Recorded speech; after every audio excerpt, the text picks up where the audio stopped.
Hi hello வணக்கம். நான் உங்கள் ஜேகே. வெல்கம் டு துயில் பாட்காஸ்ட். என்ன எல்லாரும் ரெடியா? ஆயிஷா ரா நடராசன் அவர்கள் எழுதிய உலகை உலுக்கிய 40 சிறுவர்களில் இன்னைக்கு நாம் ரயிலை முந்திக்கிட்டு பள்ளிக்கூடம் போன மாணவியை பற்றி தெரிஞ்சுக்கலாமா? இந்த சிறுமி பிறந்தது கேரளாவோட கோழிக்கோடு அப்படிங்கிற மாவட்டத்தில் இருக்கிற பையோலி. அது ஒரு விவசாய கிராமம். 1960களில் அங்கே பள்ளிக்கூடமே கிடையாது. விவசாய கூலி தொழிலாளர்களுடைய குழந்தைகள் பெரும்பாலும் வயல்வெளியில் குழந்தை தொழிலாளர்களாக வேலை செய்வாங்க. 25 கிலோமீட்டர் தொலைவில் இருந்த ஒரு ஊரில் ஒரு பள்ளிக்கூடம் இருந்துச்சு. 5 வயசானதும் அந்த சிறுமியை பள்ளியில் சேர்த்தாங்க. விடியற்காலையில் அம்மாவோட கொஞ்ச நேரம் வயல் வேலைகளை பார்க்குறவ 25 கிலோமீட்டர் தூரத்தையும் ஓடியே பள்ளிக்கு போவா.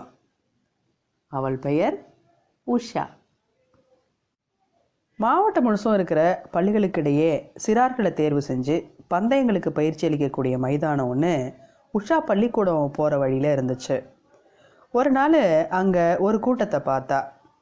அங்கே பயிற்சியில் இருந்த மாணவர்கள்லாம் கூட்டமாக ஓடி பயிற்சி செஞ்சாங்க. மறுநாள் தன்னோட ஊரில் இருந்து பள்ளிக்கு ஓடுறப்ப அவங்கள மாதிரியே பாவனை செஞ்சுக்கிட்டு ஓடினா. நானும் ஒரு நாள் அவங்கள மாதிரி பயிற்சி பெறும் மாணவியாவேன் அப்படின்னு தனக்குள்ளே உஷா சொல்லிக்கிட்ட போது அவளுக்கு வயசு 6. இப்படியாக அவளுடைய நாட்கள் எல்லாம் ஓடிக்கிட்டே இருந்துச்சு. ஒரு நாள் அந்த மைதானத்தில் ஓட்டப்பந்தயம் நடக்கிறத பார்த்தா. பள்ளிக்கூடத்துக்கு போகணும் அப்படிங்கிறது கடமை, ஓட்டப்பந்தயம் பார்க்கணும் அப்படிங்கிறது ஆர்வம். இந்த மனப்போராட்டத்துக்கு நடுவில் ஓட்டப்பந்தயம் தான் ஜெயிச்சுது. அவள் எட்டி நின்று வேடிக்கை பார்த்தா. அதுக்கப்புறம் பக்கத்தில் போய் நின்று வேடிக்கை பார்க்கறதுக்கு வாய்ப்பு கிடைச்சிது. திடீர்னு யார் வேணாலும் கலந்துக்கலாம் போட்டியில் அப்படின்னு சொன்னோடனே மற்ற மாணவிகளை விட வேகமாக ஓடி முதலிடத்தை பிடிச்சு எல்லாருடைய கவனத்தையும் ஈர்த்தா உஷா. அவன் நினச்சது நிறைவேறினுச்சு. ஒரு வாய்ப்பு கிடைக்கும்போது அதை தயங்காமல் பயன்படுத்தி கொள்ளணும் அப்படின்னு புரிஞ்சுக்கிட்டா. அதன் பிறகு அவரோட அப்பா அந்த பயிற்சி பள்ளியில் உஷாவை சேர்த்தாங்க.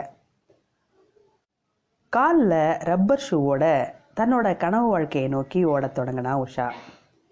வசதி இல்லாத குடும்பத்தில் பிறந்தாலும் விளையாட்டு திறன் மிகுந்த குழந்தைகளை ஊக்கப்படுத்த கேரள அரசு 250 ரூபாய் உதவித்தொகை கொடுத்து வந்துச்சு. அதை பெற்றபோது உஷாவுக்கு வயது 8.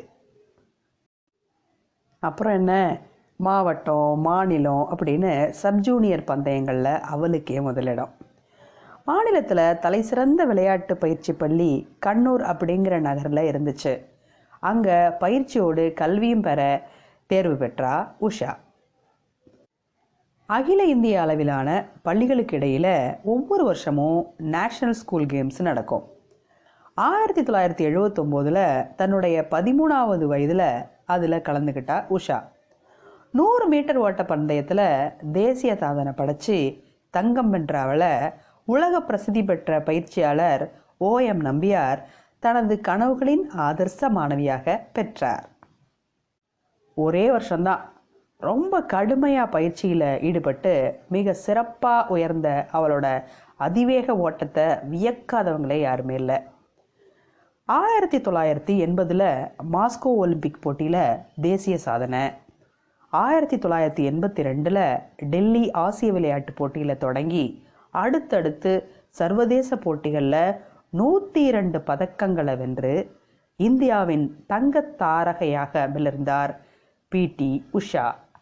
பயோலி எக்ஸ்பிரஸ் என்றும் அழைக்கப்பட்டார். நான் பயோலியிலிருந்து என் பள்ளிக்கு ரயிலை விட வேகமாக ஓடி என் வாழ்க்கையை தொடங்கினேன் என்று சொல்லும் தங்க தாரகை PT உஷா நம் அனைவருக்கும் உதாரணமாக விளங்கும் உலக நாயகியே. மீண்டும் சந்திப்போம். நன்றி.